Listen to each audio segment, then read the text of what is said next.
Agama ini Allah berikan kepada kita untuk menjadi tuntunan di dalam hidup kita. Orang yang tidak beragama, maka mereka tidak akan punya tuntunan hidup.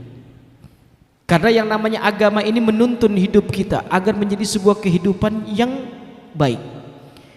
Maka agama itu dalamnya apa? Agama dalamnya tuntunan. Tuntunan cara kita makan yang benar, tuntunan cara kita masuk toilet yang benar, tuntunan cara kita tidur, tuntunan sehingga tuntunan tersebut Pak Bu terbentuk dalam yang disebut dengan ilmu fiqh.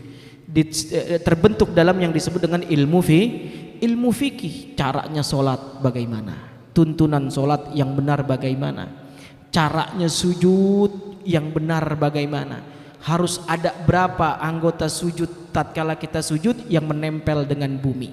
Itu fikih berbicara. Oh, ada orang sujud yang penting jidatnya nempel, tangannya kemana? Ke atas tangannya. Allah, ya.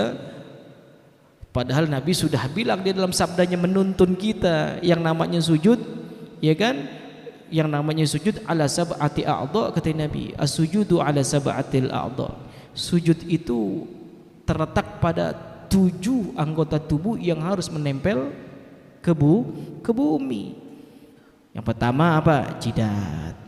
Itu wajib nempel.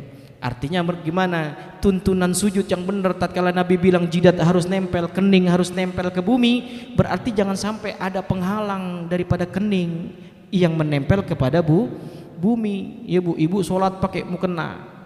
Tatkala sujud mukenanya saking lebarnya berada di atas tempat sujudnya, akhirnya sujud di atas mukenanya, maka sujudnya enggak sah.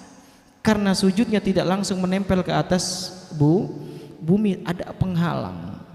Ada penghalang. Sama kayak anak-anak, bapak anak muda sholat, pecinya sampai turun ke jidat segini. Waduh, pecinya sampai turun begini nutup alis pecinya. Tatkala sujud, jidatnya bukan kena bumi tapi kena peci. Enggak sah sujudnya. Karena Nabi sudah bilang anggota tubuh dalam sujud itu ada 7. Yang pertama adalah kening yang harus menempel dengan bumi, tempel dengan bumi. Maka tatkala sholat buka keningnya, ya pecinya diangkat gini, keningnya biar terbuka, pecinya diangkat sedikit biar kena langsung daripada bumi. Maka ibu-ibu kalau sholat, wah sujud ya mentang-mentang mau kenanya bau molto, ya kan?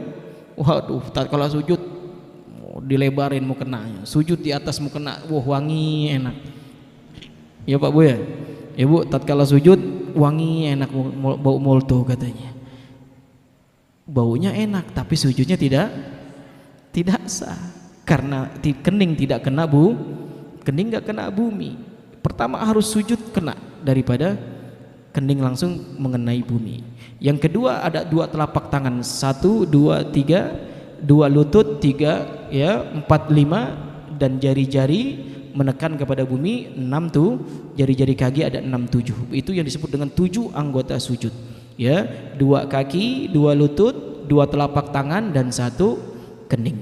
Maka kata Nabi as-sujud ala sab'atil a'dha. Sujud terdapat pada 7 anggota tubuh. Inilah yang disebut dengan al-din, yang disebut dengan agama. Maka agama